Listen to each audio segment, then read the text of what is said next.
मत्ती 13 अध्याय 3 से 9 पद। और उसने उन्हें दृष्टांतों में बहुत सी बातें कही कि देखो, एक बोने वाला बीज बोने निकला। बोते समय कुछ बीज मार्ग के किनारे गिरे और पक्षियों ने आकर उन्हें चुग लिया। कुछ पथरीली भूमि पर गिरे, जहां उन्हें बहुत मिट्टी ना मिली, और गहरी मिट्टी ना मिलने के कारण वे जल्द उगाए। पर सूरज निकलने पर वे जल गए और जड़ ना पकड़ने से सूख गए।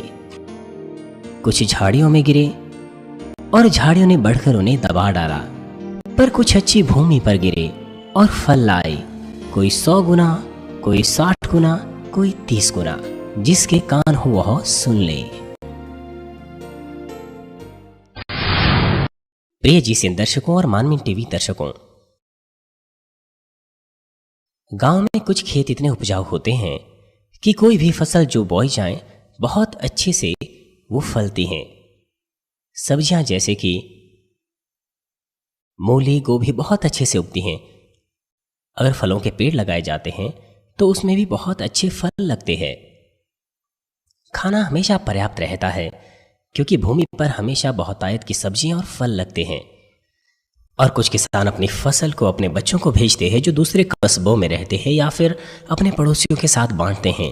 उनमें से कुछ ऐसा करते हैं, लेकिन कुछ भूमि उपजाऊ नहीं होती, उसमें कुछ भी अच्छे से नहीं लग पाता है। फलों के पेड़ इससे पहले कि फल लगे मर जाते हैं। सब्जियां थोड़ी सी बढ़ती तो है लेकिन जल्दी ही मुरझा जाती हैं, सूख जाती है। उपजाऊ भूमि और ऐसी भूमि जिसमें कमियां हो, उन दोनों में बहुत अंतर होता है।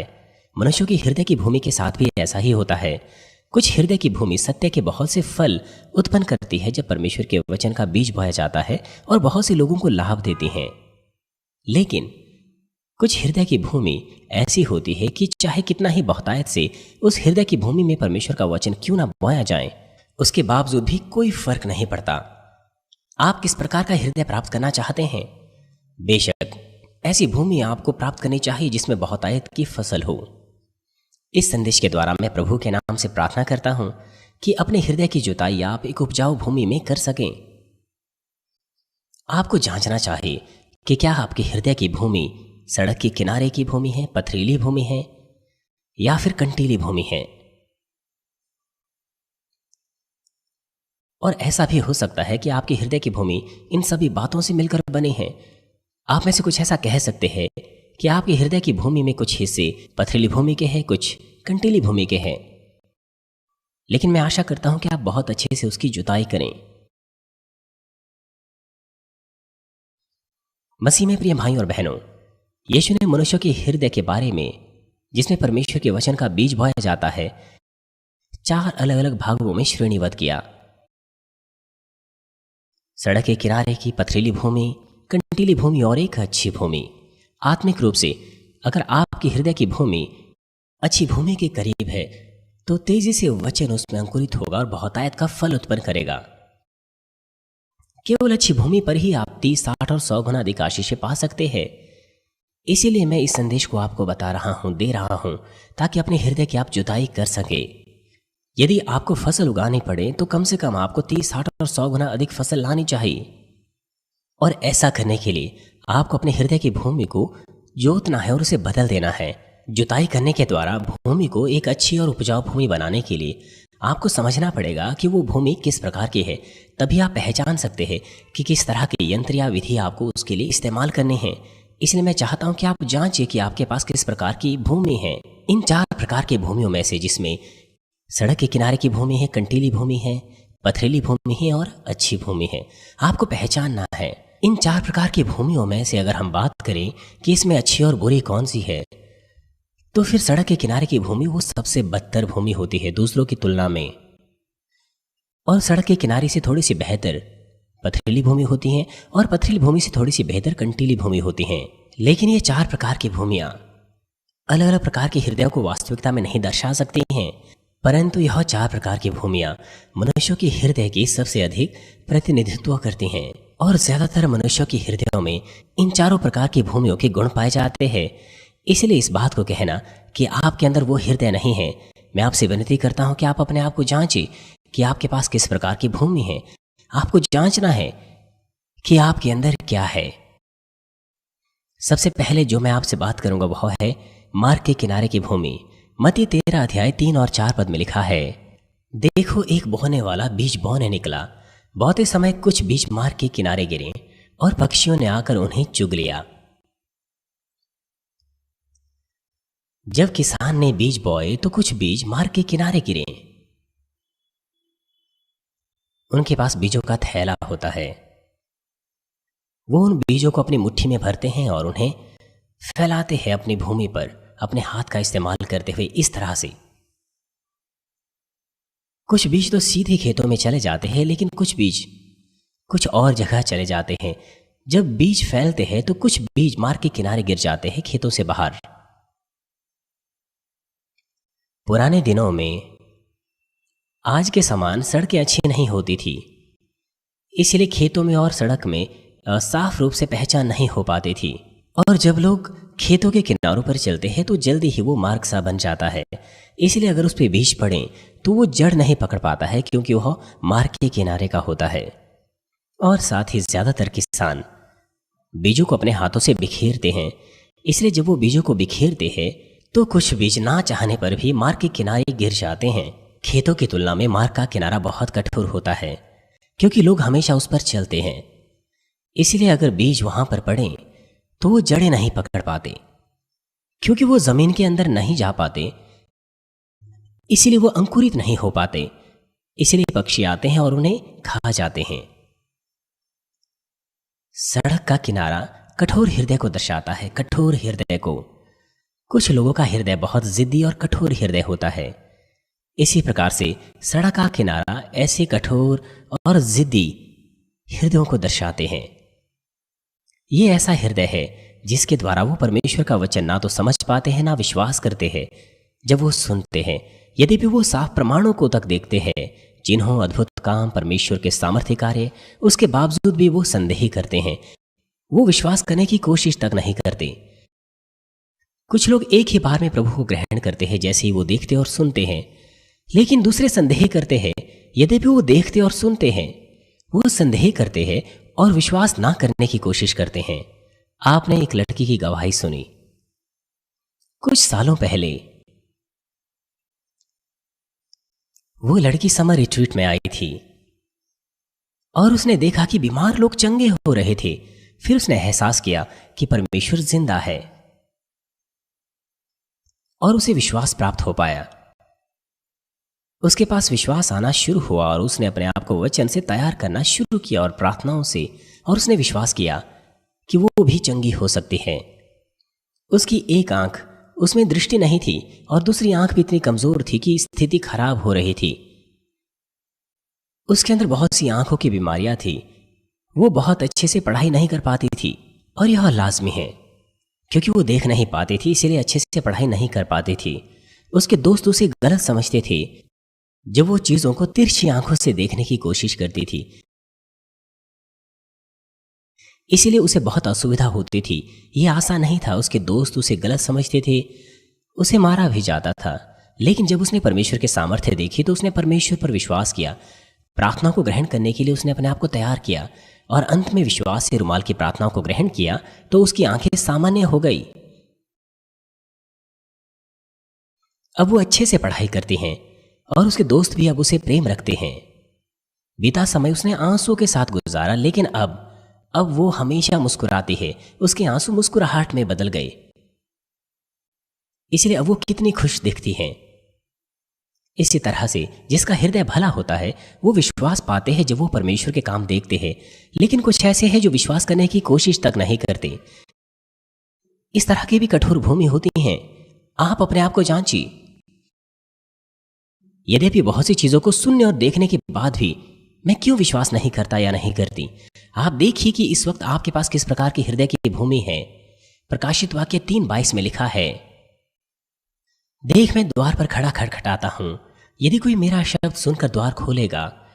यहां पर द्वार आपके विचारों के द्वार को दर्शाता है, आपके विचार के द्वारों को। तो मैं उसके पास भीतर आकर उसके साथ भोजन करूंगा और वह मेरे साथ। ऐसा प्रभु कहते हैं। केवल तब जब आप द्वार से प्रवेश करते हैं तभी आप उसके स्वामी से मिल सकते हैं। केवल जब आप अपने विचारों के द्वार खोले तो आप वचन को ग्रहण कर सकते हैं। प्रभु आपके प्रत्येक हृदय को परमेश्वर के वचन से खटखटा रहा है। वो हमें एहसास कराता है कि परमेश्वर जिंदा है, वो हमारा पिता है। साथ ही क्रूस के प्रावधान के द्वारा वो हमें बताता है कि वो हमें कितना प्रेम करता है। वो हमें स्वर्ग और नरक के बारे में बताता है, स्वर्ग और नरक के बारे में। वो हमारे हृदय पर प्रचारक के प्रचारों के द्वारा या प्रकृति की चीजों के द्वारा खटखटाता है। जिनके पास मार्ग के किनारे का हृदय होता है वो अपना हृदय नहीं खोलेंगे, चाहे प्रभु उस पर खटखटाता भी है। जब आप अपने परिवार के सदस्यों को प्रचार करते हैं या रिश्तेदारों को, तो आपको कुछ लोग मिलते हैं जो आपकी बातें नहीं सुनते। समय समय पर जब आपके माता पिता बीमार होते हैं तो आप मेरे पास आते हैं कि मैं आपके माता पिता के लिए प्रार्थना करूं, और आप कहते हैं कि आपके माता पिता को कैंसर हो गया। आप कहते हैं कि मेरी मां का हृदय बहुत अच्छा है। लेकिन क्या वो सचमुच भले हैं कि उन्होंने अपने बच्चों पर भी विश्वास नहीं किया, यद्यपि उन्होंने परमेश्वर के कामों को तक देखा और फिर उन्हें कैंसर हो गया, और फिर वो मेरे पास आए मेरी प्रार्थना को ग्रहण करने के लिए, और आप कहते हैं कि ऐसे माता पिता हृदय के भले हैं। आप इतिहास के बारे में सोचिए, प्राचीन समय के बारे में। वो जो सचमुच भले थे हृदय में, जिनके अंदर कोई बुराई नहीं थी, वो बीमार नहीं होते थे, वो बीमार नहीं होते थे, वरन उन्होंने अपना जीवन अच्छा जीवन जिया, बिना बीमारियों के एक लंबा जीवन जिया। और यही बात उनके साथ भी होती है जो आज भी हृदय में भले है। परंतु यह हृदय की भूमि जो मार्ग के किनारे के समान है, यह अविश्वासियों की भूमि को नहीं दर्शाती है जो बिल्कुल भी परमेश्वर पर विश्वास नहीं करता। यह किसी व्यक्ति के हृदय की स्थिति को दिखाती हैं जो यह कहता है कि वो विश्वासी है और विश्वास करता है। तो फिर किस प्रकार के विश्वासियों के पास मार्ग के किनारे की भूमि के समान हृदय की भूमि होती है? वो रविवार को चर्च में बैठते हैं, लेकिन प्रचार किया हुआ वचन वो ग्रहण नहीं करते अपने हृदय में। यह एक ऐतिहासिक तथ्य है कि यीशु इस संसार में आया, और यद्यपि जब बाइबल प्रमाणित भी है तो भी वह परमेश्वर को नहीं स्वीकारते, चाहे कितना ही वो संदेशों को क्यों ना सुने। वो ना तो विश्वास करते हैं, ना ही आत्मिक रूप से उन्हें समझते हैं। उनके पास कारण होते हैं कि वे संदेश पर विश्वास ना करें। ऐसे विचारों के द्वारा वो संदेशों को ग्रहण नहीं कर पाते अपने हृदय में। बजाय इसके उनके पास संदेह होते हैं और वो दोष लगाते हैं। यद्यपि प्रमाण है परमेश्वर के वचन को दर्शाने का, तो भी वो विश्वास करने से इनकार करते हैं, वो विश्वास नहीं करते।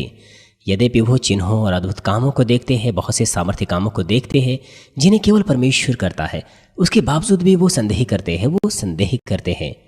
इससे भी बढ़कर यहाँ तक कि उनके अपने परिवार के सदस्य बीमारियों से चंगे हुए, यहाँ तक कि मृत्यु के कगार से वापस जीवन में आए, उसके बावजूद भी वे संदेह करते हैं।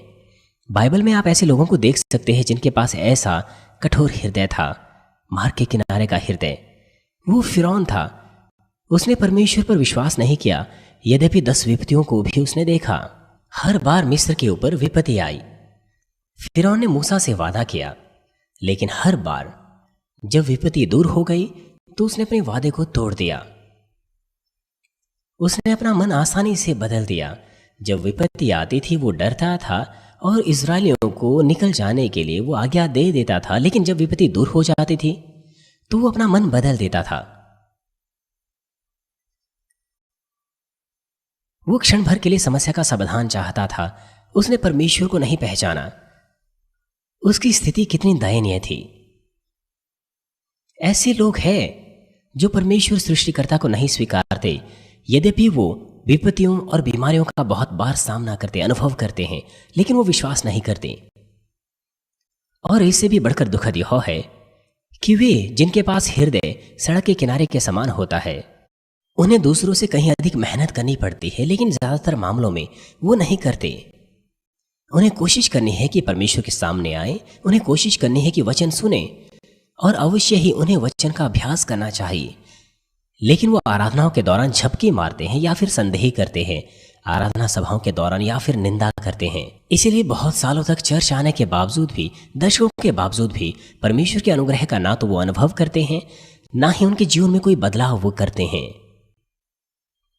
जब आप सुसमाचार को सुनते हैं तो अपना हृदय खोलिए, प्रभु को अपना उद्धारकर्ता ग्रहण कीजिए।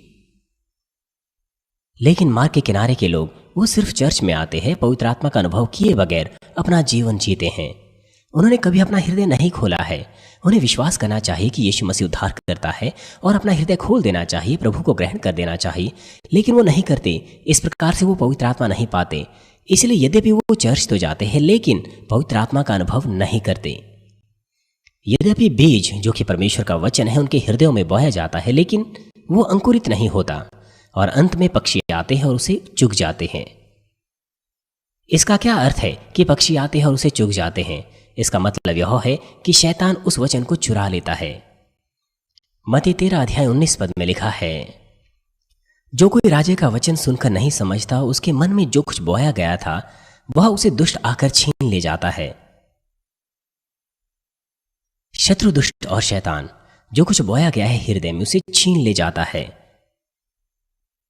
यह वही है जो मार्ग के किनारे बोया गया था।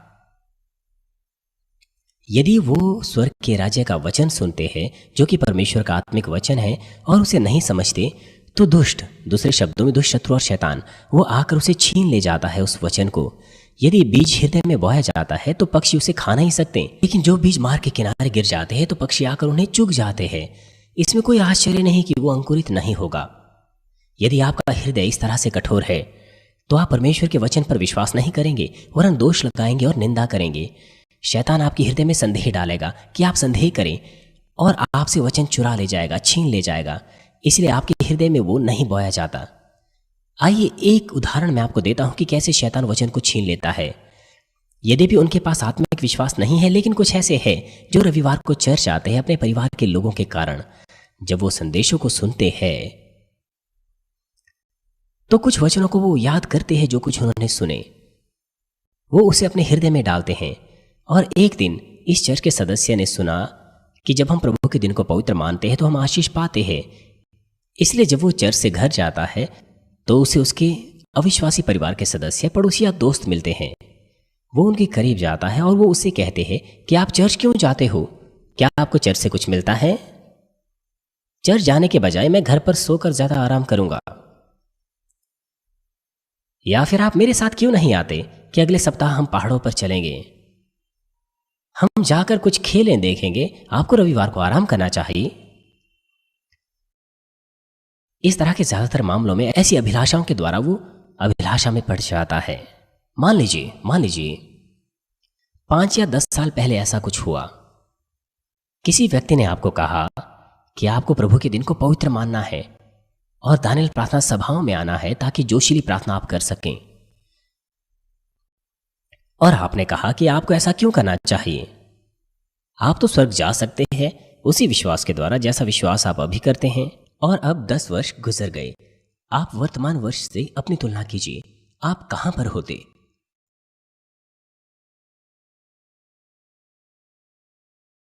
आप दानियल प्रार्थना सभा में नहीं आते थे, वरन टीवी देखते थे या फिर फिल्मों को देखने चले जाते थे, शराब पीते थे अपने दोस्तों के साथ या फिर उनके साथ खेलते थे।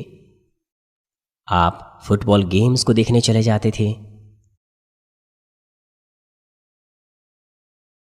शॉपिंग करने चले जाते थे या फिर गोल्फिंग खेलने चले जाते थे, पहाड़ पर चढ़ने चले जाते थे।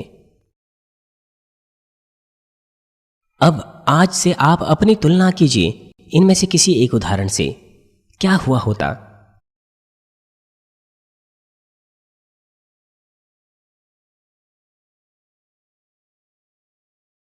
वो लोग जिनके पास मार्ग के किनारे की भूमि होती हैं आसानी से भरमाए में आ जाते हैं, लेकिन क्योंकि आप भरमाए में नहीं आए इसीलिए आज तक आप एक अच्छा मसीह जीवन जी रहे हैं, है कि नहीं? जब वे संदेशों को सुनते हैं वो ऐसा सोच सकते हैं कि ठीक है, मैं रविवार को पवित्र मानने की कोशिश करूंगा, लेकिन जब ऐसी अभिलाषाओं का वो सामना करते हैं तो तुरंत ही अपना हृदय बंद कर लेते हैं।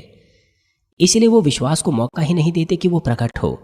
शैतान ऐसे लोगों को भड़काता है जिन्हें वो सोचता है कि वो योग्य है, या फिर वे जो उसके करीबी है कि वचन पर विश्वास करने से रोकें। परंतु यहां पर केवल अविश्वासी ही नहीं है जो पक्षी का काम करता हो, वो केवल अविश्वासी ही नहीं है जो पक्षी लोगों को भड़काते हैं, कभी कभार यहाँ तक कि विश्वासी भी शैतान के भड़कावे में आते हैं और पक्षी के समान काम करते हैं। वो कहते हैं कि आपको हर रविवार को चर्च जाने की आवश्यकता नहीं, आपको सभा में जाने की आवश्यकता नहीं, अगर कहीं आपको और ज़रूरी काम करना हो। और उस चर्च की अभ्यास कार्यशैली या अमलीकरण, उसकी तो हद है। मेरा मतलब है वो तो नितांत है। हाँ, वो नितांत है, लेकिन अगर आप खुश हैं तो बस वही बहुत है। लेकिन ऐसे लोग कहते हैं कि वो विश्वासी है, लेकिन वो सत्य को इस तरह से भ्रष्ट करते हैं और दूसरों के विश्वास की वृद्धि को बाधित करते हैं। संयुक्त राष्ट्र में एक कट्टर रूढ़िवादी यहूदी है। उसने मुझे एक पत्र लिखा। उसने पत्र में लिखा था कि पिछली बार जब आप, यानी कि जब मैं इज़राइल गया था और मैंने स्वाइन फ्लू के लिए वहां पर प्रार्थना की कि वो खत्म हो जाए, तो तब के बाद स्वाइन फ्लू शांत होना शुरू हो गया और मेरी प्रार्थनाओं के बाद स्वाइन फ्लू खत्म हो गया। और उसने कहा कि इस बात के द्वारा दूसरे लोग बहुत ही आनंदित हुए।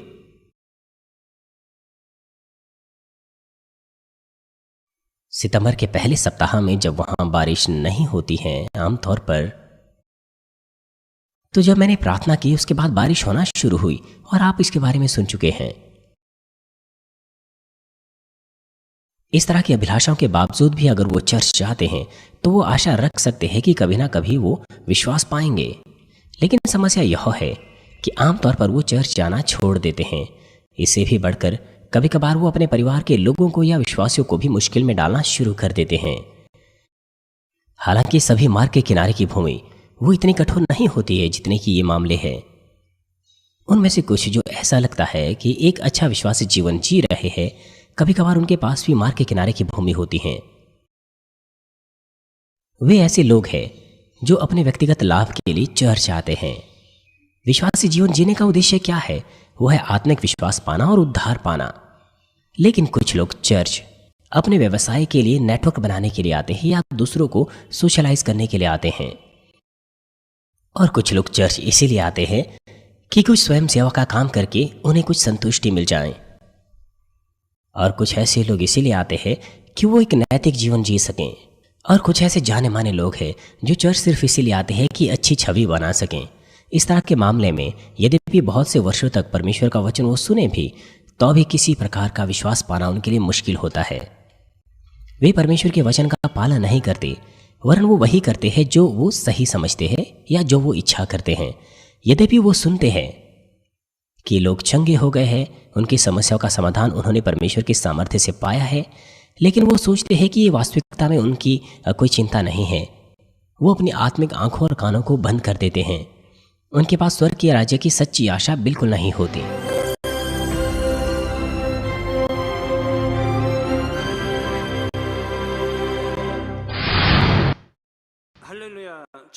हालेलुया। सर्वशक्तिमान प्रेमी पिता परमेश्वर, कृपया अपना हाथ सभी भाइयों और बहनों पर रखें जो इस वक्त इस प्रार्थना को ग्रहण कर रहे हैं।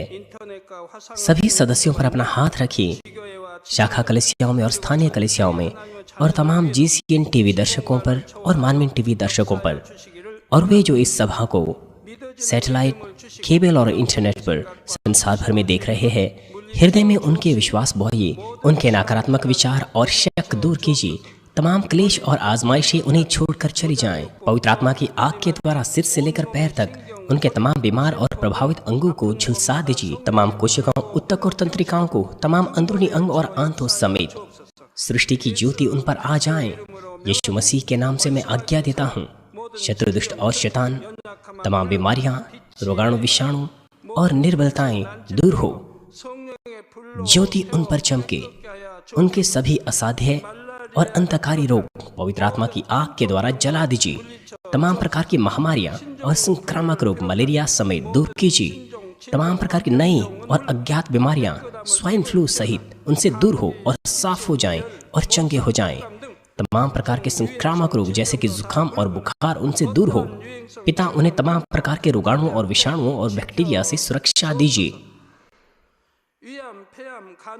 तमाम प्रकार के कैंसर्स, पेट के कैंसर, फेफड़े के कैंसर, जिगर के कैंसर, छाती के कैंसर, पेट के कैंसर और आंतों के कैंसर से उन्हें चंगा कीजिए। एड्स, लुकेमिया, दिमागी रक्तघात, उच्च रक्तचाप, धीमा रक्तचाप, हृदय की बीमारी, फेफड़ों की बीमारी, मधुमेह, थायराइड की बीमारी, स्त्री रोग और तमाम सूजन और जलन दूर हो।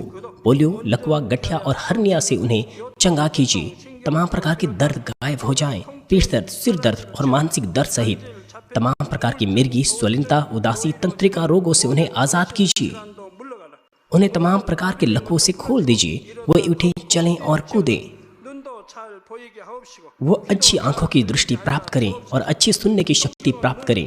अंधों की आंखें खुल जाएं, बहरों के कान खुल जाएं और गूंगे बोलने लगे। तमाम प्रकार के दुर्घटना के दुष्प्रभाव चंगे कीजिए। कड़की और टूटी हड्डियां चंगी कीजिए। उन्हें जलन से ठीक कीजिए। जलन और दहन संवेदना उनसे दूर हो। पिता, कोई दाग वहां न रह जाएं। तमाम प्रकार के नशे की लत से, जहर पदार्थ और उनके इस्तेमाल से साफ हो जाओ।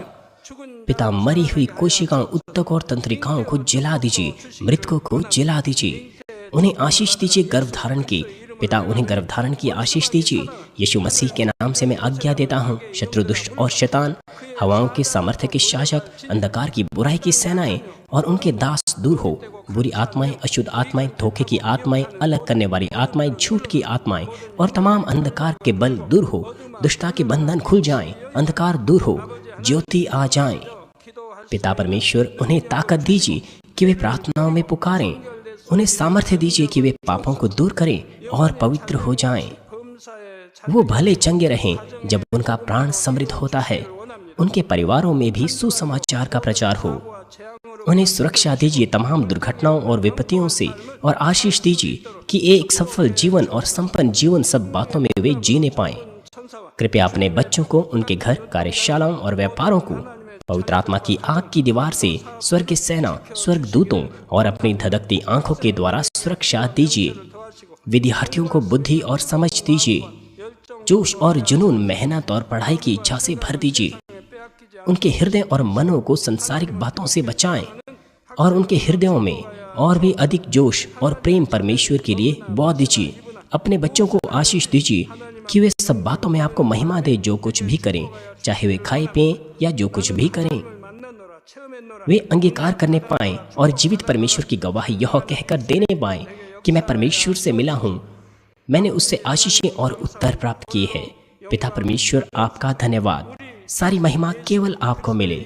हमारे प्रभु यीशु मसीह के नाम से मैं प्रार्थना करता हूं, आमीन। मार्ग के किनारे की इस कठोर भूमि को आप कैसे जोत सकते हैं? आपको अपने स्वयं की धार्मिकता को, रूपरेखाओं को तोड़ देना है। स्वयं की धार्मिकता और रूपरेखाओं को तोड़ने के लिए सबसे पहले आपको अपने हृदय की बुराई को नाश करना है। जब कभी संदेश आपके विचारों से सहमत नहीं होता, आपको गहराई से सोचना है कि क्या आपकी बातें वास्तविकता में सच्ची हैं।